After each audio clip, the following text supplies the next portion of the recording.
एका गावात राम आणि श्याम नावाचे दोन मित्र राहत होते. ते दोघे खूप वेळ एकत्र घालवत असत.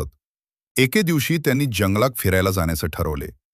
जंगलात चालत असताना अचानक त्यांना समोरून एक मोठा अस्वल येताना दिसला. अस्वल पाहताच श्याम घाबरला. तो पटकन जवळच्या झाडावर चढून बसला. पण रामला झाडावर चढता येत नव्हते.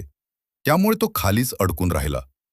राम खूप घाबरला, पण त्यानं धीर धरला. त्याला आठवले की अस्वल मृत माणसाला हात लावत नाही. म्हणून तो पटकन जमिनीवर झोपला आणि श्वास रोखून शांत पडून राहिला. अस्वल रामजवळ आले. त्याच्या कानाजवळ हुंगले आणि तो मेला आहे असे समजून ते निघून गेले. अस्वल गेल्यानंतर श्याम झाडावरून खाली उतरला आणि हसत रामला म्हणाला, "अरे राम, अस्वल तुझ्या कानात काय सांगत होते?"